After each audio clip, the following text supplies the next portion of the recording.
षष्टीचा उत्सव आहे. काल परवा बीजेचा उत्सव झाला. मी गेलतो देहूला, दरवेळेस जात असतो. वारकरी म्हणून जातोय, काही नवल नाही. मला माणूस केलं याच्याकरता जातोय. मला प्राणी केलं असतं तर मी देहूला गेलो नसतो. माणूस केलंय.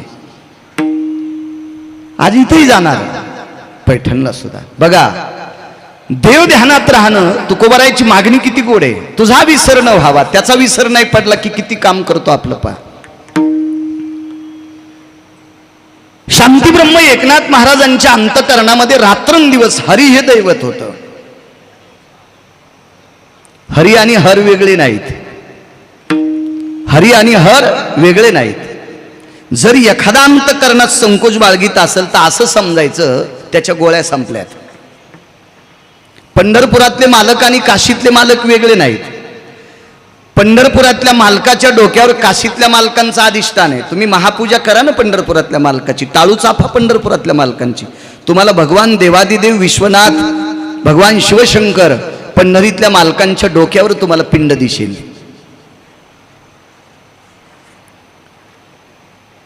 पैठणचे मालक शांतीब्रह्म एकनाथ महाराजांच्या अंतःकरणामध्ये नित्य ध्यास पंढरीतल्या मालकांचा आहे, काशीतल्या मालकांचा आहे. नित्य नित्य नित्य नित्य अंतःकरणामध्ये सतत विश्वाचा मालक असल्यामुळं त्याचा परिणाम काय झाला माहिती आहे.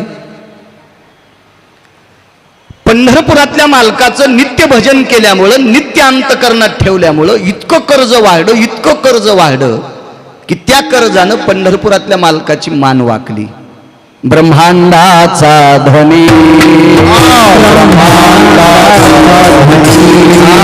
ब्रह्मांडाचा ध्वनी, ब्रह्मांडाचा ध्वनी, तो संती केला ऋणी, तो संती केला ऋणी, तो संती केला ऋणी, तो संती केला ऋणी, तो संती केला ऋणी, तो संती केला ऋणी, ब्रह्मांडाचा धनी तो संती केला ऋणी. शांती ब्रह्म एकनाथ महाराजांचं कर्ज देवाच्या डोक्यावर झालं. पैसे नाही दिले, भजनाचं कर्ज आहे, नामस्मरणाचं कर्ज आहे, त्याचं गुण गाण्याचं कर्ज आहे, त्याच्याविषयी ठेवलेल्या आवडीचं कर्ज आहे, त्याला अंतःकरणात ठेवल्याचं कर्ज. इतकं टोकाला कर्ज गेलं, इतकं टोकाला कर्ज गेलं, ते कसं फेडावं. पैसे द्यावा तर नाथ महाराज पैसे घेत नव्हते, तेच जागीरदार होते. शांती ब्रह्म एकनाथ महाराजांकडे चोरी झाल्याच्या नंतर चोरायला गठुडं उचलत नव्हतं. चोरांना गठुडं उचलत नव्हतं, गठुडं. तर शांतीब्रह्म एकनाथ महाराज म्हणले काही भिवू नका, तुम्हाला जेवढं उचलल तितकं बांधा, आणि ज्यानं बांधलंय ते उचलत नसेल तर मी उचलून डोक्यावर देतो चोरायला. मग चोरायला उचलून द्या, पण तर सोनं ज्यांच्याकडे ते कशाला देवाला मागतील. पंढरपुरातल्या मालकाला माहित होतं हे आपल्याला काही मागत नाही. आणि यांचं नामचिंतनाचं कर्ज इतकं मोठं झालंय, भजनाचं इतकं कर्ज मोठं झालंय. आपण जर असंच ठेवलं तर देवालाही मान खाली वाकून चालावं लागत होतं. करावं काय. म्हणून पंढरपुरातल्या मालकानं एक सान स्वरूप घेतलं, अपरिचित रूप घेतलं.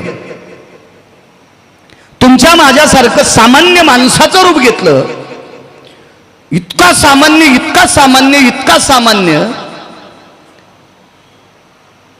महाराज श्रीखंड्या या शब्दाचं वर्णन हजारो वर्ष करत राहिलं तरी संपत नाही.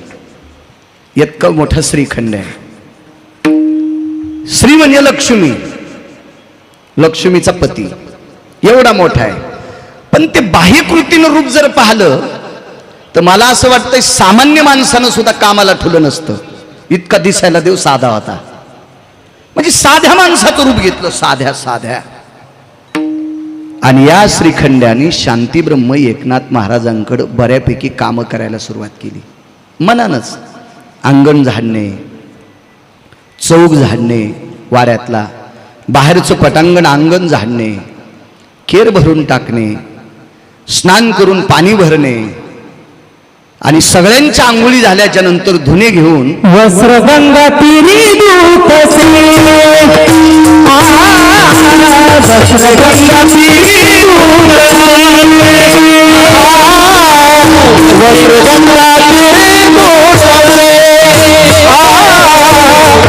गंगा तीरे धूतसे श्रीखंडा चंदना उगवली करी श्रीखंडा चंदना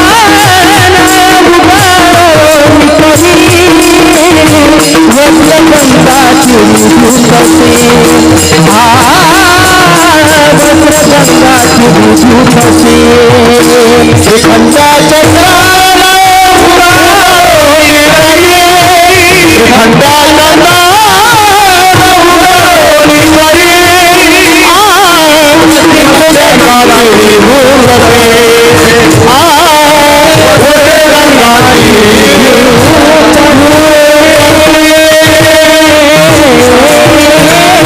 शांती ब्रह्म एकनाथ महाराज पूजेला बसल्याच्या नंतर गंध देवाला लावायचा असेल तर तो चंदन उघडून श्रीखंड द्यायची. गिरिजा काकी नाथांच्या पत्नी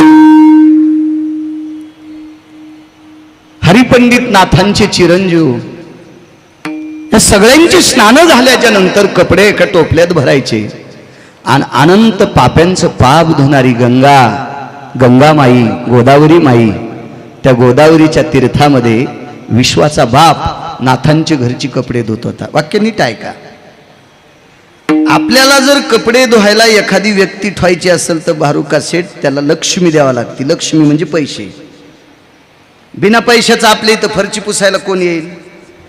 इतका डेव्हलप एरिया केला, हे पैशाशिवाय झालाय का? मला इथं येत असताना एक आडवी काडी सुद्धा सापडली नाही, एवढा कचरा सापडला नाही. तुम्ही वेचून घेतलाय पैसे देऊन. म्हणजे तुमच्याकडे स्वच्छता करण्यासाठी तुम्हाला लक्ष्मी खर्च करावं लागते, म्हणजे पैसे द्यावे लागते. आणि नाथांच्या घरचं काम करण्यासाठी लक्ष्मीचा पती येत होता. एकनाथ महाराजांच्या घरी काम करायला कोण यायचा पाटील साहेब? लक्ष्मीचा पती देवादी देव भगवान विष्णू परमात्मा एकनाथ महाराजांच्या पत्नीचे साड्या धुण्यासाठी, पितांबर धुण्यासाठी, पैठणी धुण्यासाठी, चुली धुण्यासाठी पंढरपुरातले मालक येत होते. लक्ष्मीचा पती येत होता. लक्ष्मीचा पती. याचं एकमेव कारण काय असेल भारुका शेठ? शांती ब्रह्म एकनाथ महाराज कायमस्वरूपी लक्ष्मीच्या पतीला जिभेवर ठेवत होते. अंतकरणात त्याचं भजन करत होते. ह्या भजनाचं एवढं कर्ज झालं, इतकं ऋण झालं की ते ऋण फिटत नाही. याच्याकरता जगाचा बाप त्यांच्या इथले काम करत होता. याच्यामुळं पहिल्या कडव्यातली मागणी केली, हे चिदान दे गा देवा, हे चिदान दे गा देवा, हे चिदान दे गा देवा देवा, हे चिदान दे गा देवा, हे चिदान दे गा देवा देवा, हे चिदान दे गा देवा, हे चिदान दे गा देवा, हे चिदान दे गा देवा. तुझा विसर राम भावा, तुझा विसर राम भावा, तुझा गाईन आवडे, तुझा गाईन आवडे, तुझा विसर तुझा विसर भावा, तुझा गाईन आवडे, तुझा गाईन आवडे. हे चिदान देवा देवा, तुझा विसर भावा, तुझा विसर भावा, तुझा विसर भावा. हे चिदान देवा देवा, तुझा विसर भावा, तुझा विसर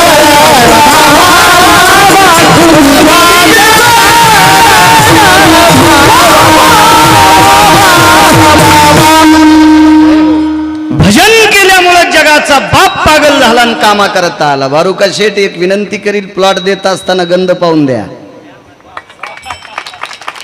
माफी मागतोय, मी काही जातीवादी नाही. माझ्या अंतकरणात तिळा इतका सुद्धा जातीवाद नाही, मी सगळ्याला आपलं समजणारा माणूस आहे. पण जिथे शिवांचं अधिष्ठान आहे तिथं त्याचं भजन करणाऱ्यांना घरं द्या इतकी विनंती करतो. एखादा महिना उशीर लावायची नसती, पण माझ्या शिवांचं अधिष्ठान पाहून काही लोक इथल्या जागा घेतील इतकं तरी लिहून घ्या. विठाला विठाला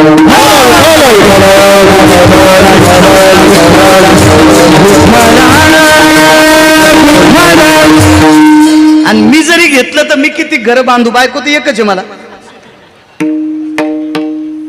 मी तरी किती घर बांधू, पण मी सुद्धा भगवान शिवजीचं अधिष्ठान पाहून घर घेणार. आणि कालांतरानं नाही बांधणं झालं तर चांगल्याला इकून टाकणार. इतका भाव लोक, कारण इतकं गोडसं केलंय, इतकं गोड मनाला हेवा वाटावा. इथं आल्याच्या नंतर मला असं वाटतं मनाला अशी गोडशी शांती प्रदान व्हावी. एक दुसरी काशी निर्माण केली, दुसरं पंढरपूर निर्माण केले. याच्याकरता नुसतं असं प्रसन्न मनाला वाटावं इतका सुंदर असा स्वर्ग तुम्ही केला तुमच्या त्या कार्याला. गोड गोड गोड गोड गोड गोड माझ्या प्रक्रिया. विठाला विठाला. एक वाक्य नीट ऐका, माफी मागून एक शब्द तुमच्यासाठी वापरला, गंध पाहून द्या, म्हणजे सनातन्यांना द्या. तर त्याचं कारण सांगतो. सनातन्यांनी घर बांधल्याच्या नंतर त्या जागेत जगाचा मालक राहील.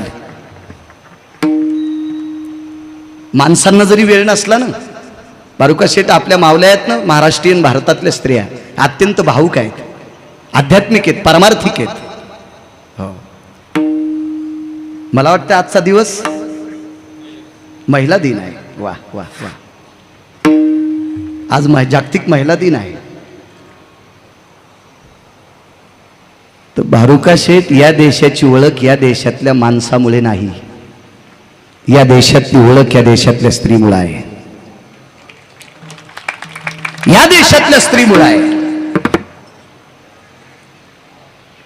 डॉक्टर सुशील भारुका असतील, राजेशजी भारुका असतील, अचित भारुका असतील आणि पारस चोरडी असतील. ठीक असेल, अर्थार्जन केलंय तुम्ही, तुम्ही बुद्धिवादी आहात, प्रचंड कर्मशील आहात. तुम्ही एवढा मोठा एरिया डेव्हलप केला, या एरियाचं स्वर्ग केलं. नुसतं स्वर्ग नाही, तिथं कैलास आणलाय. विश्वनाथाला बसवलं म्हणजे कैलास आणलाय.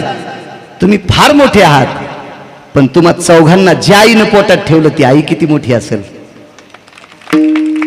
ती आई किती मोठी असेल. आणि ती आई या भारत देशाची, ती आई या महाराष्ट्र राज्याची आहे. आजचा हा जागतिक महिला दिन आहे. माझ्या माईनं तुम्ही फार मोठे आहात, फार मोठे आहात, फार मोठे आहात.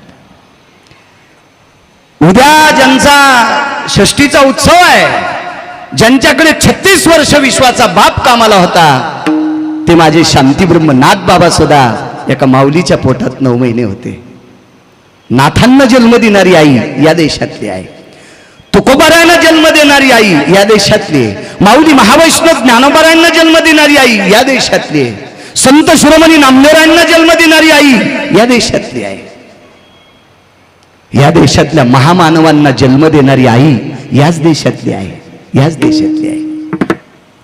हा देश स्वतंत्र करण्यासाठी गोऱ्यांच्या जाचातून, या गोऱ्या सरकाराच्या जाचातून ही माती, हा भारत देश मुक्त करण्यासाठी ज्यांनी आपलं रक्त सांडलं, ते शूरवीर महात्मे सुद्धा याच भारत देशातल्या मातेंनी जन्माला दिलेत. तुम्ही इतक्या मोठ्या आहात माझ्या माईंनो, इतक्या मोठ्या आहात. स्वामी विवेकानंद सुद्धा तुमच्याच पोटात 9 महिने होते.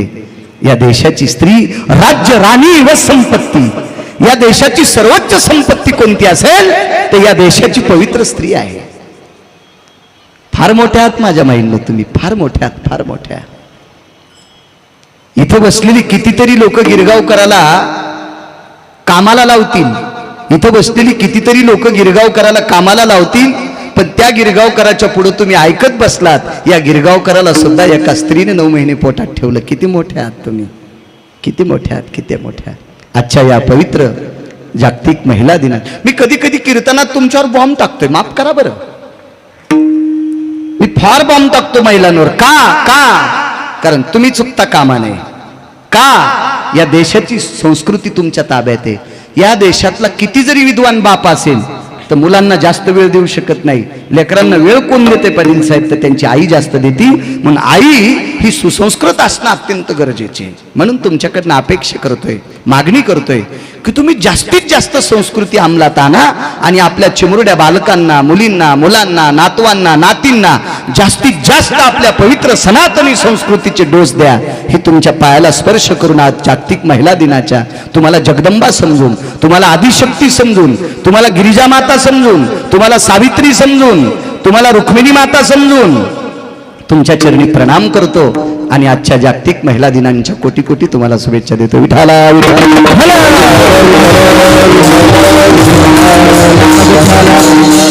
तुझा विसर न व्हावा, भगवंताचा विसर न झाल्यामुळे रात्रंदिवस विटेवरचा मालक अंतकरणात असल्यामुळे 36 वर्ष कपडे धुवायला होता. ऐका एक प्रसंग. एका चिमुरड्या घरामध्ये, एका लहानशा घरामध्ये एका माऊलीचं पोट दुखत होतं. माऊली शब्द कळतो ना, स्त्रीचं. तुमच्यातल्या एका स्त्रीचं पोट दुखत होतं. ते पोट म्हणजे आती जेवल्यामुळे दुखत नव्हतं, अजीर्ण झाल्यामुळे दुखत नव्हतं, उपासीय म्हणून दुखत नव्हतं. तिला एका बाळाला जन्म द्यायचा होता. तिला एका बाळाला जन्म द्यायचा होता. एका चिमुरड्या घरामध्ये तिचं पोट दुखत होतं. देव अंतकरणात का ठेवायचा? त्याचा विसर का नाही पडला पाहिजे? पोट दुखत होतं. परिस्थिती इतकी नाजूक. पूर्वीच्या काळात 700 वर्षापूर्वीचं कथन आहे. त्या काळात तरी ह्या 4 चाकाच्या गाड्या, ऑटो रिक्षा वगैरे काही नव्हते. फार काही झालं तर बैलगाडी होती, मोठ्या लोकांकडे बग्गी होती, घोडागाडी होत्या. काही लोकांना घोडी बसण्यासाठी होती, मध्यम लोकांना खेचर बसण्यासाठी होती. एखादा कामाठी असेल त्याच्याकडे गर्दभ बसण्यासाठी होती. पण ती अत्यंत गरीब, त्यांच्याकडे गाढव सुद्धा नाही. आणि त्या घरात राहणाऱ्या एका पवित्र, सात्विक, सदाचारी, पुण्यशील माऊलीचं पोट दुखतंय. तिला एका बाळाला जन्म द्यायचा होता. तुमच्या प्रचलित भाषेत सांगायचंय, तिच्या डिलिव्हरी जवळ आलेली होती. कारण मराठी शब्दाचा बऱ्यापैकी दुष्काळ झालाय. कारण प्रत्येक जणाला मराठीविषयी स्वाभिमान आहे, पण मराठी बोलावीशी वाटत नाही. चला, घरात सुद्धा कोणी नाही. डिलिव्हरीचा काळ जवळ आलाय, वेदना कंठाशी आलेल्या आहेत. काय करावं त्या माऊलीनं?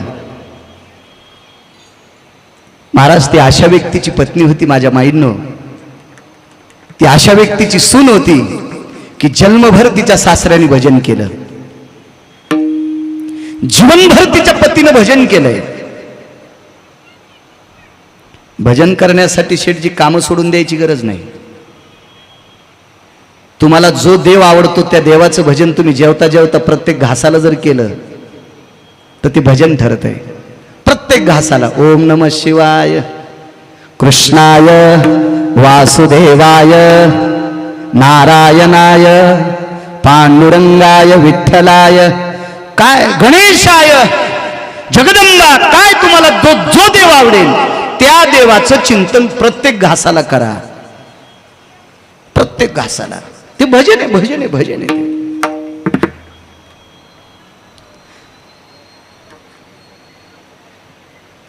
तुम्ही पोळ्या लाटताना, भाजी करताना, एखाद्या घरातलं काम करताना तुम्ही रामकृष्ण हरी म्हटल्या, विठ्ठल म्हणल्या, केशवा म्हटल्या, माधवा म्हटल्या, ओम नमः शिवाय म्हटल्या, ते भजन घडते. भजन. पोळ्या लाटणं बंद करायचं नाही, लाटता लाटताच म्हणायचं. कारण तोंडात तर लाटणं धरतच नाही माणूस. गाडी चालवत असताना ड्रायव्हरनं जर विठ्ठल विठ्ठल आणि ओम नमः शिवाय म्हटलं तर काय पालथी पडन का गाडी ती?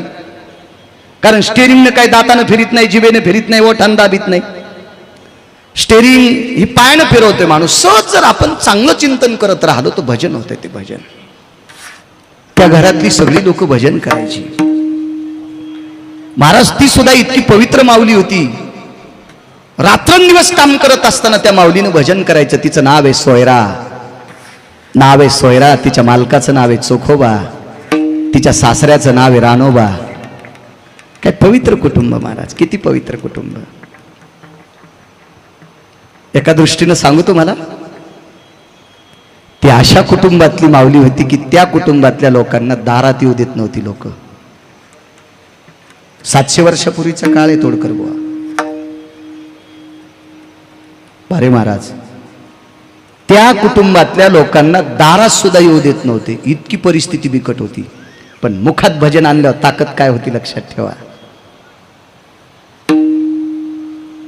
आधा कदा जर दारात आले तर कमरेला फडा बांधलेला असायचा, झाडू बांधलेला असायचा, तुमचे उमटलेले पाऊल मोडून गेले पाहिजे. तो काळ सांगतोय, तो काळ. आताचा नाही, आताचा नाही, आताचा नाही.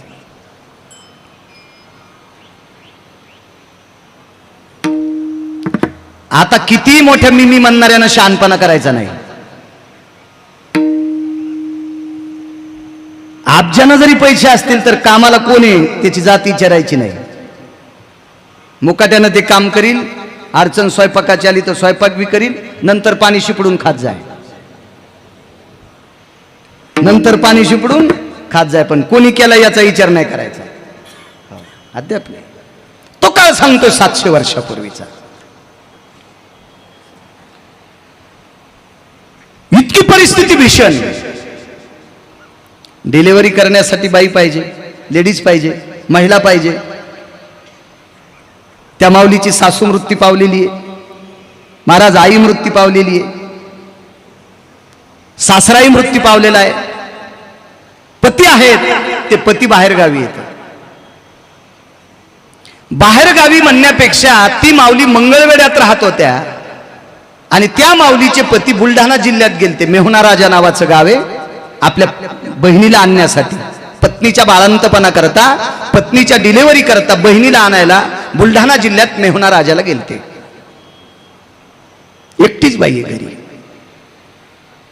कोपऱ्यात एक लाकडाचा ओढका मांडलेला आहे, ठोकळा मांडलेला आहे, त्याच्यावर एक पांढरं वस्त्र आहे, त्याच्यावर एक मंजूळ ठेवलेली आहे आणि बुक्क्याची डब्बी आहे. मला तुम्ही सत्कार करून जो बुक्का लावला का काळ्या रंगाचा, त्याला अनन्य साधारण महत्व आहे. त्या बुक्क्याला बुक्का.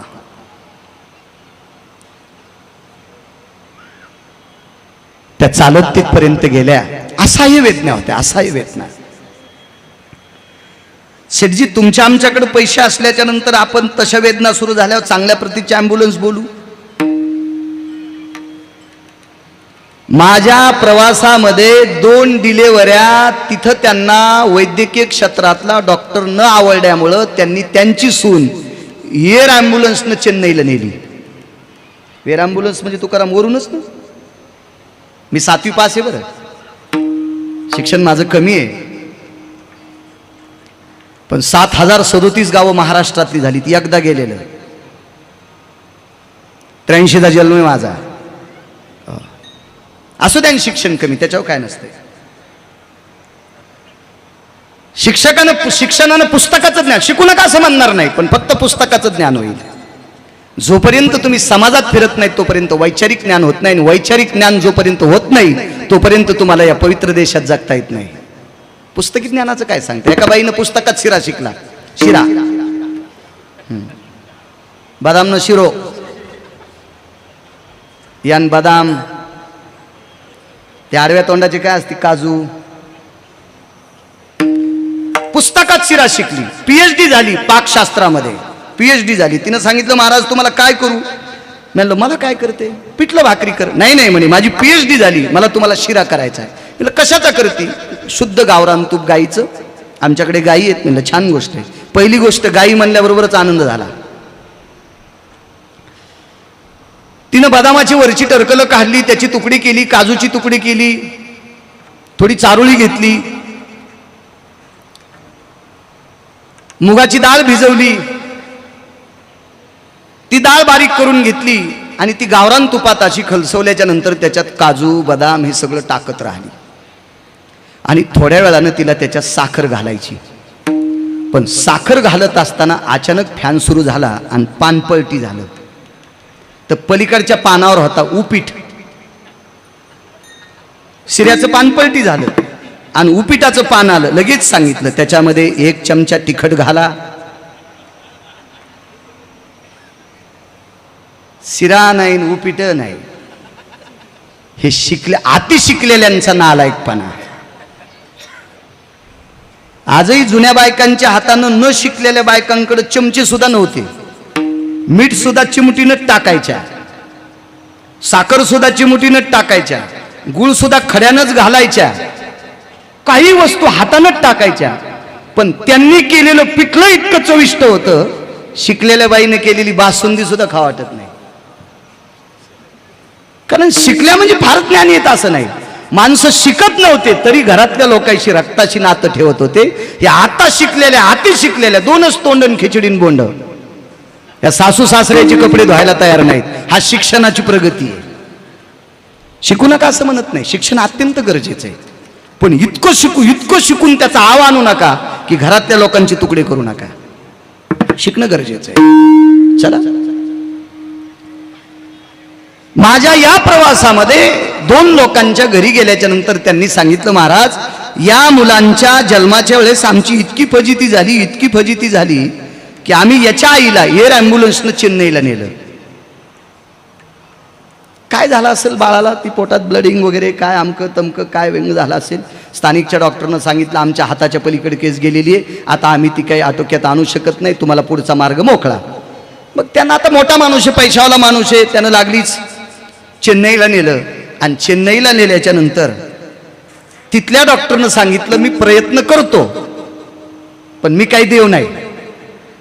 बरोबर आहे डॉक्टर साहेब, मी काही देव नाही, मी माझ्या अभ्यासाच्या बळावर निदान लावून शेवटपर्यंत याचा प्रयत्न करतो, पण दोघेही वाचतील का याचा मी काही शाश्वती देत नाही. आज ती आई बी आणि तो मुलगाही सुखरूप आहे. 9व्या वर्गात तो मुलगा आहे, मोठ्या घरचा मुलगा आहे तो, मोठ्या घरचा. पण पैसे जवळ असल्यामुळं चेन्नईला एअर ॲम्ब्युलन्सनं नेता आलं.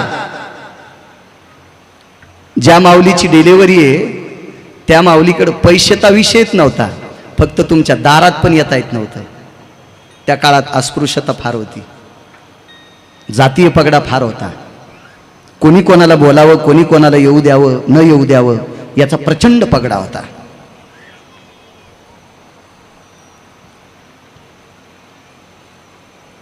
जातीच्या विरोधात कधी बोलणार नाही, जातीसाठी खावी माती मी इतका काटेकोरपणाने जपणार आहे. पण कशासाठी? आपल्या मुलामुलींचे लग्न करण्यापुरती. पहा, बारुका शेठ ही रोड करत असताना काम करणाऱ्या मिस्त्रीची जाती विचारली का तुम्ही? इथे मुरुम टाकणाऱ्या टिपरवाल्याची जाती विचारली का? हे काय डेव्हलप केलं, ह्या सगळ्या खुणा रावल्या आता, याची कधी जाती विचारली का? नाही, गरजच नाही ना. आपल्याला कामाशी महत्व आहे, त्याच्या जातीशी काय घेणे आपल्याला. त्यानं काटेकोरपणानं काम करावं, संपला विषय. भजनासाठी जातीचा संबंध नाही. हो का उत्तम चांडाळ त्याचे पायी माझे कपाळ. चांगलं वागणाऱ्याला चांगलं म्हणायचं, इतकं मात्र लक्षात ठेवा. विचित्र काळ आहे.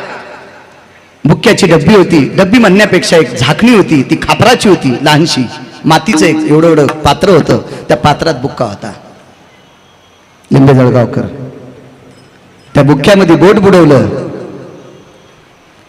त्या बोटाला तो बुक्का लागलेला आहे आणि ते बुक्का पंढरपुराकडे दाखिला आणि त्या मालकाचं स्तवन केलं. माय बापा, ए माय बापा, अरे प्रापंचिक जीवनात पडलंय, माझ्या पोटात बाळ वाढतंय, मी तुला मागितलं नव्हतं, मला मारलंच तरी चालेल पण याला मरू देऊ नकोस रे. आणि तो बुक्क्याचं बोट पोटाला लावून टाकलं. गरोदर स्त्री आहे, डिलिव्हरीचा काळ जवळ आलाय, 10-15 मिनिटाच्या आत काळ आलाय. त्या काळात बाळाला जन्म देणार एक सुद्धा नर्स जवळ नाही. सिस्टर नर्स म्हणतो ना आपण, कोणी नाही, घरचं नाही, दारचं नाही, कोणी नाही. घर सुद्धा राहायला झोपडंय. या वास्तूत घर बांधल्याच्या नंतर तुकोबरायाच्या कडव्यावर लक्ष ठेवा. तुम्हाला जो देव आवडेल त्या देवाला अंतःकरणात ठेवा, इतकी अपेक्षा करेल. बघा परिणाम काय होतो. तो पोटाला बुक्का ओढला आणि मालकाचं चिंतन करीत करीत त्या लहानशा झोपड्यामध्ये असा एक खांब होता, मेड होती, ढीळ होती, लाकूड होतं, त्याला पाठ देऊन बसलेली चिंतन करते. बघ रे माय बापा, कंठापर्यंत वेदना आल्यात, बाळाला जन्म द्यायचा आहे, कोणी मदत करण्यासाठी जवळ नाही, पेलाभर पाणी देण्यासाठी कोणी जवळ नाही, पाठीला मानेला हात लावण्यासाठी कोणी जवळ नाही. वेळ प्रसंगी त्या बाळाला हिच्या पोटातनं बाहेर ओढण्यासाठी कोणी नाही. इतकी परिस्थिती नाजूक. तुम्ही आम्ही असहाय्य वेदना झाल्याच्या नंतर वैद्यकीय क्षेत्रामध्ये सिजर करण्याची पद्धत आहे. ती आई वाचावा आणि बाळही वाचावा याच्याकरता सिजर. मी आदरणीय डॉक्टर हुसे साहेबांकडं मी जास्त जात असतो जालना हॉस्पिटलला. त्यांच्या धर्मपत्नी अंजलीताई गायनिक आहेत. तर रात्री बेरात्री 2ला 3ला 4ला कोण्याही वेळेला त्यांना उठून एखाद्या माऊलीची डिलिव्हरी बाळांत पण प्रसूती करावी लागते. तर कधी कधी बघायला भेटतंय धाय मोकलीत आलेली स्त्री त्यांच्या हातानं ती हसतमुख घरी जाते, आपल्या बाळाला घेऊन जाते. हे वैद्यकीय क्षेत्रातल्या लोकांचा त्यांच्या अभ्यासाचा पुरुषार्थ आहे. पण इथं ते नाही चालत. सज्जनांनो, काहीच नाही. एक सोपी शब्द सांगू, सोपा शब्द. विष खाण्यासाठी पैसा नाही. अन्न तर सोडून द्या, विष खाण्यासाठी पैसा नाही. की कधरून आता मरावं असं माणसं म्हणतात ना, पहिले म्हणायचे विष खाण्यापुरते पैसे नाही. तर उपचाराची कशाची अवस्था होती. त्यावेळेला त्याचा धावा केला आणि त्याचा धावा केल्याच्या नंतर त्यानं इतकं भारदस्त रूप घेतलं. लालबुंद फेटा आहे, पांढरं शुभ्र धोतर आहे, पांढरं शुभ्र शर्ट आहे, हातात काठी आहे, गळ्यात उपरण आहे, पायात कुरकुर वाजणारा जोडा आहे. आवाज दिला, पाहिलं दार उघडून तर पुरुष आहे, धनी घरी नाहीत. असं 2-4 वेळेस झालं. पंढरपुरातल्या मालकानं विचार केला, असा हे वेदना असताना जिभेवर माझं नाव आहे, ही माझं चिंतन करते, हिच्या बाळालाही सुखरूप ठेवणं गरजेचं आहे आणि हिलाही सुखरूप ठेवणं गरजेचं आहे. हे दोघंही मरता कामा नये. पण करावं काय. 4थ्यांदा विटेवरच्या मालकाच्या लक्षात आलं, हिला आपली गरज आहे पण पुरुषाच्या रूपात नाही, स्त्रीच्या रूपात आहे. चोखोबाची बहीण झाला सारंधर, वहिनी उघडा दार हाका मारी. एका सुंदरशा स्त्रीचं रूप घेतलंय. जुन्या काळातली स्त्री जशी पैठणी घालते, नऊवार लुगडं नेसते, असं लुगडं नेसलेलं आहे. कपाळावर तिच्या कुंकू आहे, हातामध्ये चुडा भरलेला आहे आणि साहित्याचं गाठोडं घेऊन आलेली आहे. वहिनी दार उघडा. चालत जाता येत नव्हतं, खरकत तिथपर्यंत आल्या आणि त्या पर्णकुटीचं, त्या झोपड्याचं ताटवा उघडा आतमध्ये घेतलं. आलात वंस? हो. नुसती चेहऱ्याकडे पाहत होती ती माऊली. तिने याच्या अगोदर मालकाची बहीण फार वेळेला बघितली होती. त्याही निर्मळाताई सुंदर होत्या, पण या निर्मळेच्या रूपावरचं इतकं सुंदर आहे, जगातला सर्व निर्मळपणा जिथून चालू होती त्याचं नाव आहे जगाचा बाप. आणि त्याचा चेहरा पाहिला, कृपा कटाक्ष न्याहाळीले. बाळ झालं, त्या बाळाचं नाव कर्ममेळा ठेवलं. महाराज, श्रुती फार हुशार आहे. जगातली पहिली पत्रकार कोण असेल तर श्रुती असेल.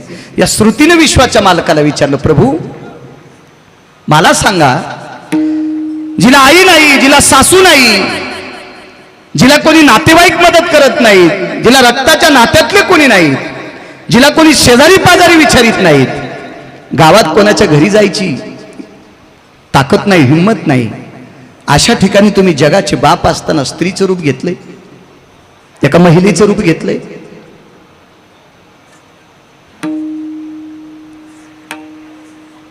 एक सोपा मुद्दा सांगतो जुना. आता हॉस्पिटलमध्ये डिलिव्हरी करणाऱ्या बाईच्या हातात बांगड्या नसतात, नर्सच्या हातामध्ये बांगड्या नसतात. पूर्वीच्या काळात घरी डिलिव्हरी झाल्याच्या नंतर बाळंतपण करणारीच्या हातात बांगड्या असतात, पण तिच्या बांगड्या 4-5 दिवसाच्या नंतर फोडून टाकीत असतात. त्या बांगड्या बाटल्या असं म्हणायचे. मी काही बाई नाही, पण मी खेड्यापाड्यातला जन्म असल्यामुळे मला त्याचं ज्ञान आहे. त्या बांगड्या फोडून टाकायचे. बांगड्या म्हणजे डिलिव्हरी केल्याच्या नंतर काचाच्या बांगड्या सुद्धा निषेध आहेत असं म्हणण्याची पद्धत आपल्या सनातनी संस्कृतीमध्ये होती. तर देवाचे हात किती पवित्र असतील. त्या पवित्र हातात त्यानं बांगड्या घालावा आणि त्या पवित्र हाताने बाळाला स्नान घालावं, बाळाची घाण धुवावी, त्याचे बाळंते धुवावे. सोयराबाईला नाहू घातलेलं आहे, तिचे कपडे धुतलेत कोणी? पंढरपुरातल्या मालकानं. श्रुती काय विचारणार नाही. श्रुतीनं प्रश्न केला, प्रभू असं का, असं का?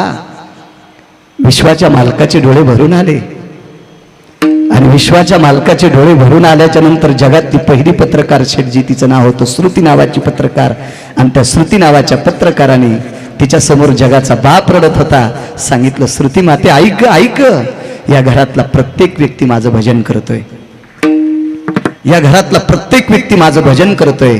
त्या सोयराबाईला जो मुलगा झालाय भारुका शेठ, तो मुलगा हातात घेतल्याच्या नंतर जन्माला आला त्या दिवशी तो विठ्ठल विठ्ठल म्हणत होता. उपजताची कर्म मेळा आणि वाची विठ्ठल सावळा. श्रुती नावाच्या पत्रकाराला दाखिलं, हे माय, या घरातली ज्येष्ठ लोक भजन करतात नवल नाही, पण या घरात जन्माला आलेलं बाळ सुद्धा परा पश्चंती मध्यमा आणि वैखरी 4 वाणीपैकी एका वाणीनं माझं चिंतन करतंय. म्हणून मी माझ्या औदार्याचा, माझ्या वैभवाचा, माझ्या षडगुण ऐश्वर्याचा एका तिळाइतका विचार न करता मी स्त्रीचा वेश घेतला आणि 27 दिवस त्या बाईचे कपडे धुतले आणि त्या बाळांचे भरके कपडे धुतले. याची ताकद कशात आहे? त्या घरातली लोक या मालकाचं भजन करत होते. म्हणून विश्वाच्या मालकानं चोखोबाराच्या पत्नीचं बाळांतपण केलं.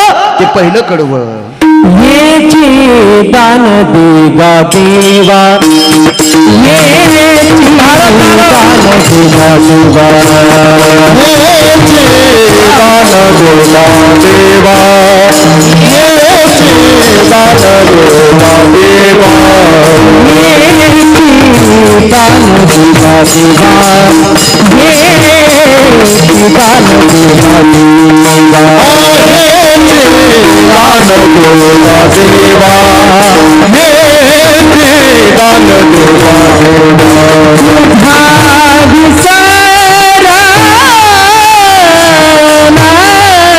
भावा तुझा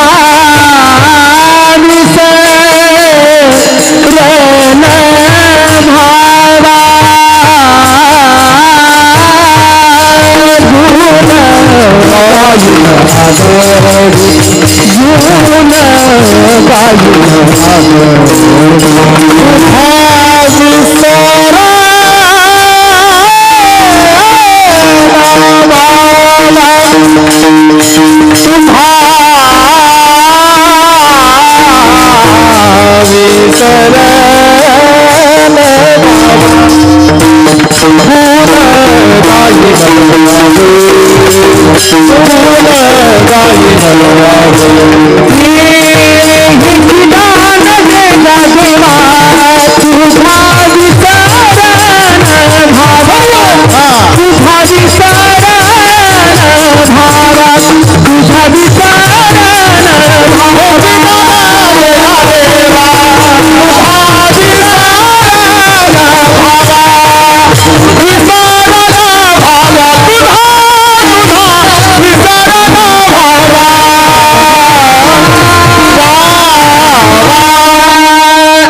भावा, म्हणून इथं जो कोणी घर बांधील, जो कोणी इथला प्लॉट घेईल, ते घर बांधल्याच्या नंतर आपल्याला जो आवडेल त्या देवाचं भजन मात्र विसरू नका. निश्चित विश्वाचा मालक तुमचं काम करेल.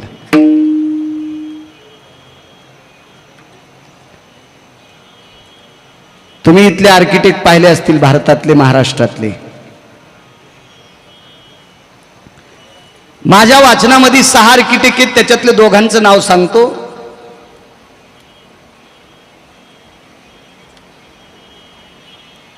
महाराज विश्वकर्मा महाराज. विश्वकर्मा महाराजांसारखा आर्किटेक्ट जगात जन्माला यायचा राहिलाय. तसा आर्किटेक्ट नाही कोणी. आणि द्वापार युगामध्ये कौरवांच्या सानिध्यात एक आर्किटेक्ट होता, त्याचं नाव होतं पुरोचन. पुरोचन तसा तिथं पुन्हा एक होता, पण सगळ्या गोळ्या एक खट्या घेतले की रिॲक्शन येत असते. त्याचं नाव घरी गेल्यावर शोधा ना, काय आर्किटेक्ट असतील. एक सुंदरसं घर बांधलंय. त्या घरामध्ये दुर्योधन चालत असताना एक सुंदरसा हॉल आहे. त्या हॉलमध्ये चालत असताना दुर्योधनानं स्वतःचे कपडे अशी वरी केलेत, अशी वरी केलेत. म्हणजे त्याला सगळं पाणी दिसत होतं, पण ते पाणी नव्हतं. बरं, ते पाणी नव्हतं. काय डोका असेल त्या आर्किटेक्टचं ते सगळं पाणी दिसायचं, म्हणून त्यानं धोत्र वरी केलं. आणि चालत असताना लक्षात आलं पाय भिजत नाहीत त्या अर्थी पाणी नाही. आणि समोर गेल्याच्या नंतर नुसता पाषाण दिसतोय, साप प्लेन पाषाण दिसतोय, दगड दिसतोय, फरची दिसते. आणि फरची म्हणून पाय टाकल्याबरोबर मांड्या इतका पाण्यात गेला. काय आर्किटेक्टचं डोकं असेल कल्पना करा, काय डोकं असेल, काय डोकं असेल त्या आर्किटेक्टचं. आणि म्हणून या देशातल्या पवित्र स्त्रीने त्याला हसायला सुरुवात केली. आंधळ्याची कार्टी आंधळीच असतात, तितक्यामुळे वस्तू उघड व्हायची वेळ आली. पण कोणाला उच्छेदून बोललं नाही पाहिजे, याचा मुद्दा हा घ्या. आर्किटेक्ट किती मोठी होती लक्षात घ्या.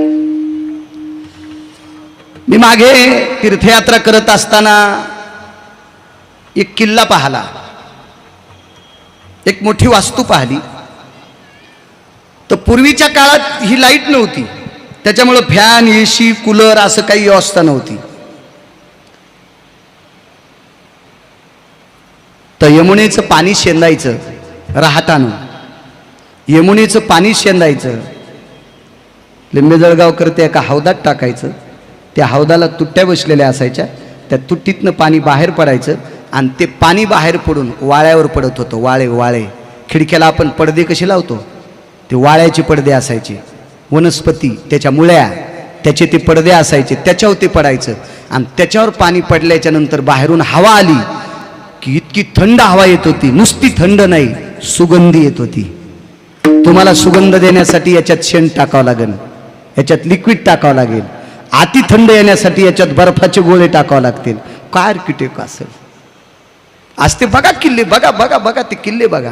त्यावेळेला यंत्रणा असेल का बुवा, मशीन असतील का तेवढी पाषाण उचलायला.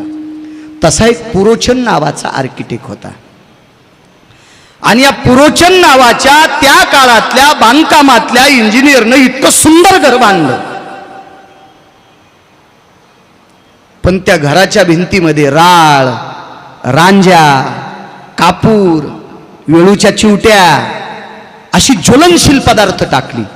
म्हणजे ज्या घराला आग लागल्याच्या नंतर, विस्तू लावल्याच्या नंतर 11 सेकंदात घर जळावा. त्या घराचं नाव ठेवलं लाक्षागृह. आणि त्याच्यामध्ये आपली 5 वासरं, 5 बाळं घेऊन या पवित्र भारत देशातली आई त्या घरात मुक्कामाला गेली. 5-6 दिवस राहिली. 7व्या दिवशी तिच्या लक्षात आलं आपण वाचत नाही, हे घर ज्वलनशील आहे, याला अग्नीचा स्पर्श झाला की आपण जळणार. आपल्याला संपवण्यासाठी दुर्योधनाने या घरात राहण्यासाठी वास्तव्य दिले आपल्याला. पण तिने विचार केला, परमेश्वरा तुला काय करायचं ठरव, पण मी तुला रात्रंदिवस अंतःकरणात ठेवील. त्याचं भजन करीत करीत तिला झोप लागली. रात्रीच्या 2 वाजता पुरोचन नावाचा व्यक्ती दुर्योधनानं लावून दिलेला, त्यानं त्या घराला आग लावली. महाराज पुरोचन पेटलेली मशाल त्या घराला लावणार तेवढ्या अवकाशामध्ये वैकुंठातले मालक आपल्या आसनावर उठून बसले आणि गरुडाला सांगितलं, गरुडा जी माझं सुदर्शन देऊन टाक. आणि गरुडानं प्रभूच्या हातात सुदर्शन दिलं. चक्रा मार के धरणी फोडी, लाखा जोहर में पांडव बैठे, गुप्ताग लगाई बिगरी किने बनाई नाथ मोरे. चक्र मार के धरणी फोडी, सुदर्शन फेकल्याबरोबर तिथं भुयार झालं. पांडवांनी कुंती आई साहेबाला एका पवित्र गंगेच्या तीरावर रवाना केलं आणि लाक्षागृह जळून गेलं. कौरवांच्या लक्षात आलं आपली काकी आणि पांडव जळून राख झाले. नाही नाही नाही नाही नाही नाही, ते जशाला तसे सुखरूप ठेवले.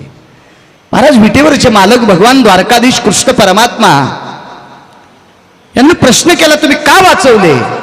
या घरात राहणारी माऊली रात्रंदिवस माझं चिंतन करत होती, तुझा विसर न व्हावा. रात्रंदिवस मला अंतःकरणात ठेवत होती, माझा विसर पडू देत नव्हती.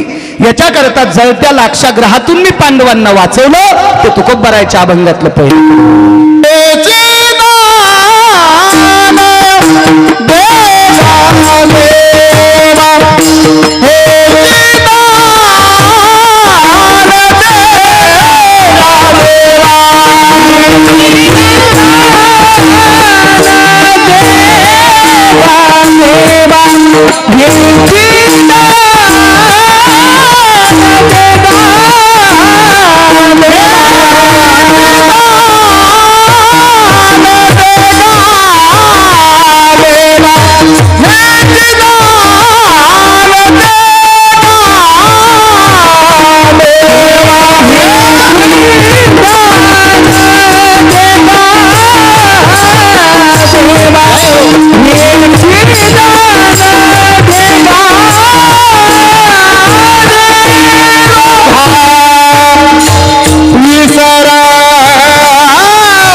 15 मिनिटात तुम्हाला एक प्रसंग मांडतो, झाले तर दोनही मांडतो.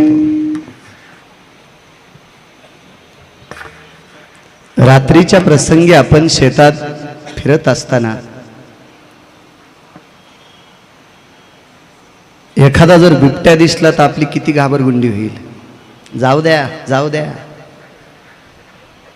रस्त्याने चलत असताना एखाद्याच्या गेट समोरून जात असताना त्याचं मधलं कुत्रं जर मोकळं असेल तर ते पाहिल्याच्या नंतर इतकं भुकतंय की त्याचं गेट लावलेलं असलं तरी माणूस आपल्या मांडीला हात लावतंय.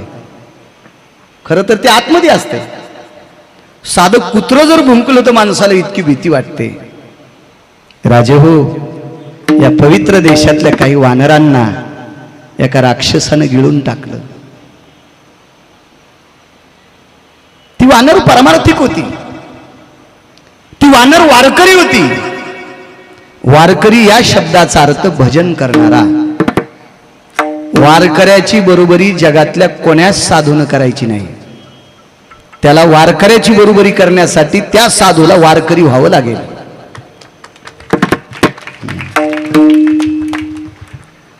एक जण म्हणला मी संन्यासी आहे, तू वारकरी नाही.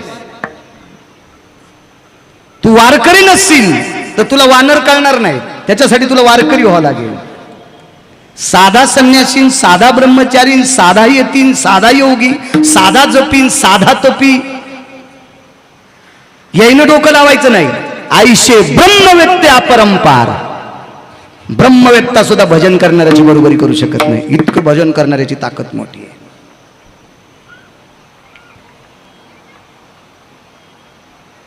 आईशे ब्रह्मवेत्ते अपरंपार. 10-5 पुस्तकं वाचणाऱ्यानं कशाला उड्या हाणायच्या पख तुटलेल्या कोंबड्यावानी. 10-5 पुस्तकं वाचणाऱ्यानं कशाला डोकं लावायचं. फार काय झालं तर लोकांकडूशी बोलून 10-5 रुपये घरी नेऊन नाही खर्चिता आले तर गादीत घाल, नाही तर उशीत घाल. इतकं कमवू शकतो. ही लोक कळण्यासाठी वारकरी व्हावं लागेल. आणि वारकऱ्याची इतकी मोठी ताकद आहे. वारकरी झाल्याशिवाय देव कळत नाही. तुम्हाला बाकीच्या शिक्षणानं देव कळाला असतात. आनंद आश्रमातल्या शास्त्री लोकांना पंढरपूरला याची गरज नसती पडली. बारुका शेठ आत्ताचे शास्त्री नाही. 700 वर्षापूर्वीचे पंडित, 700 वर्षापूर्वीची वेद अध्ययन करणारे, पुराणाचं अध्ययन करणारे, शास्त्राचं अध्ययन करणारे आनंद आश्रमावर राहत होते. आणि आनंद आश्रमावर एक दाढीवाला वारकरी होता. तो पानं विकणाऱ्याच्या कुळात जन्माला आलता. पानं विकणारं कुळ म्हणजे तांबुळी. आणि मुसलमानात एक तांबुळ्याची जात असते. आणि त्या तांबुळ्याच्या कुळातला वारकरी त्याचं नाव आहे संत कबीर. संत कबीर. आणि या कबीरांना घेऊन आचार्य, पंडित, शास्त्री, वेदांती हे पंढरपूरला आले. आणि पंढरपूरला आल्याच्या नंतर चारू वळणाऱ्याच्या कुळातली, म्हणजे पूर्वीच्या काळात मोठीनं पाणी काढायचे, त्याला नाडा असायचा. तो नाडा वळणाऱ्याच्या कुळातली बाई, त्या माऊलीचं नाव होतं साध्वी जनाबाई. तिला देव दळू लागत होता. कबीरांमुळे ह्या शास्त्रींना ते कळाले. महाराज ग्रंथ वाचिल्याने देव कळणार नाही. एक जण म्हणला वर्षातले 11 महिने मी तीर्थयात्रा करतो, तू कापडी आहेस. तू तीर्थयात्रा करतो म्हणजे तू कापडी आहेस, तू वारकरी नाहीस, तू कापडी आहेस, कापडी आहे. पंडित होशील, पुराणिक होशील, वेदाध्ययन करणार होशील, पण वारकरी होण्यासाठी भजन करावं लागेल. आणि जोपर्यंत भजन करत नाहीस तोपर्यंत देव सापडत नाही किंवा देव तुझं काम करत नाही. कलियुगात तर सांगितलंय, कलियुगी उद्धार हरीच्या नामे, स्वतः परमार्थ, फक्त भजन करायचं. भजन जर तुम्हाला शेठजी मी एक पुस्तक दिलं, ते पुस्तक जर अत्यंत संस्कृतमध्ये असेल तर तुम्ही बाकीच्या क्षेत्रात फार मोठे आहात, मी त्याबद्दल मी काही हात लावणार नाही तुम्हाला. पण जर संस्कृतचं पुस्तक दिलं तर तुम्ही सहज म्हणताल गिरगावकर मला हे वाचता येणार नाही. बरं जर तुम्हाला सहज सांगितलं, नुसतं ओम नमः शिवाय म्हणा तर सहज म्हणताल, रामकृष्ण हरी म्हणतात सहज, जय गोपाल, जय रामजी की, राधा गोविंद, हे सहज म्हणताल सहज. म्हणजे भजन सगळ्यांना सोपं आहे, ग्रंथ पठन हे सगळ्यांना सोपं नाही. मग सगळ्यात सोपं सांगितलं, कलियुगी उद्धार हरीच्या नामे, रामकृष्ण नामे हे दोन्ही साजिरी. या 2 नावाचं जरी भजन केलं तरी झालं. पण हे करण्यासाठी वारकरी व्हावं लागेल. त्रेतायुगात एक वारकरी होते, त्या वारकऱ्याचं नाव आहे गंधमादन. हा मारुतीरायाच्या सानिध्यातला. इथं जे शिवांचं अधिष्ठान केलं का, भगवान शिवजींचं अधिष्ठान, या शिवजींचा 11वा अंश म्हणजे 11वे रुद्र, त्यांना मारुतीराय म्हणतात. आणि ते मारुतीराय भजने होते. येवनी जरी पशुची असेल पण भजने होते. येवनी जन्मला मरकट, तो वैष्णवा माझी अतिश्रेष्ठ, हनुमंत मनावया कनिष्ठ, ऐसा पापिष्ट कोण आहे. वैष्णवा माझी अतिश्रेष्ठ. जेवढे वैष्णव आहेत, जेवढे वारकरी आहेत, त्या सर्वांमध्ये श्रेष्ठ कोण असेल तर मारुतीराय आहेत. वैष्णव संप्रदायाचं काम करणारे सगळे मारुतीरायाला नमस्कार करतात. देहूतले मालक सुद्धा शरण शरण जी हनुमंता, आलो रामदूता, काय भक्तीच्या त्या वाटा, मज दावाव्या सुभटा. वैष्णव होते. आणि त्या वारकऱ्याच्या सानिध्यात गंधमादन नावाचं वानर होतं.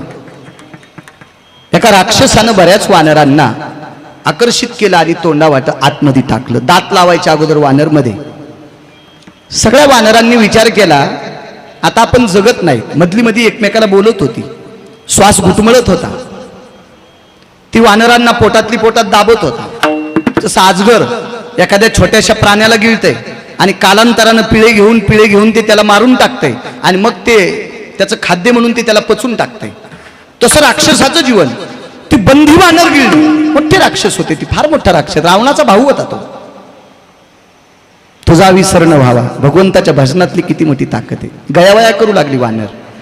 त्याच्यापैकी ही पण वारकरी होती, पण जाणकार वारकरी कोण असेल तर गंधमादन होते.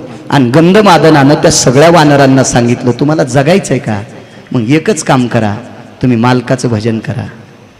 श्रीराम राम जय जय राम, श्रीराम जय राम जय जय राम, राम राम जय जय राम, श्रीराम राम जय जय राम, राम राम जय जय राम, श्रीराम राम जय जय राम, राम राम जय जय राम, श्रीराम राम जय जय राम, श्रीराम राम जय जय राम, श्रीराम राम जय जय राम, राम राम जय जय राम, श्रीराम राम जय जय राम, राम राम जय जय राम, श्रीराम राम जय जय राम, संसार वदे पदे हर हर महादेव.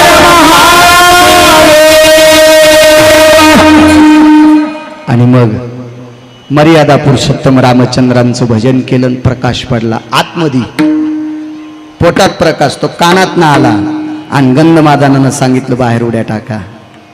महाराज राक्षसाच्या पोटात गेलेली वानर विश्वाच्या मालकाच्या भजनानं बाहेर पडतात, सुखरूप बाहेर येतात. इतकी मोठी ताकद आहे. विठोबार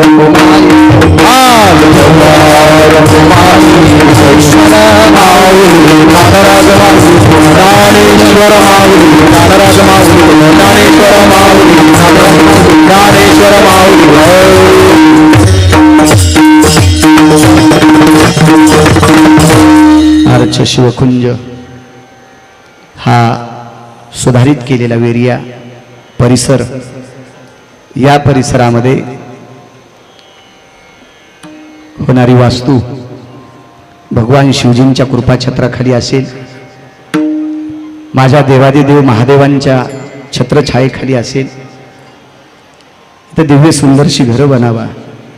आणि एकच शिवजींना, विटेवरच्या मालकांना, शांतीब्रह्म एकनाथ महाराजांना, माझ्या आळंदीतल्या मालकांना, माझ्या देहूतल्या मालकांना एक विनंती करील, या विकसित केलेल्या परिसरामध्ये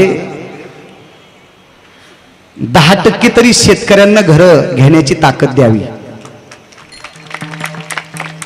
10% शेतकऱ्यांना अशी ताकद यावी, असं बळ यावं की त्यांना बऱ्यापैकी भरगच्च उत्पन्न व्हावं आणि त्या उत्पन्नाच्या बळावर त्यांनी या सुधारित एरियामध्ये 10% तरी शेतकऱ्यांना घरं भेटावं, असं शिवजींच्या चरणी प्रार्थना करेन.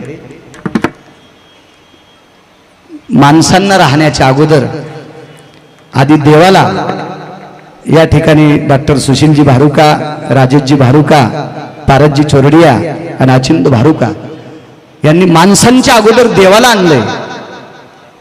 देव जिथं आहे तिथं माणसं सुखरूप असतात. निश्चित इथे येणाऱ्या माणसावरती माझ्या विटेवरच्या मालकांची आणि काशीतल्या मालकांचं कृपाछत्र राहील आणि ते त्यांचं कृपाछत्र आपल्यावर राहो याच्याकरता आपण सुद्धा त्यांच्या पायापाशी लीन व्हा अशी अपेक्षा बाळगतो. आणि या सुधारित एरियाला आम्हा सर्व वारकऱ्यांच्या वतीने कोटी कोटी शुभेच्छा देतो आणि माझ्या वाणीला विराम देतो. विठ्ठल जय.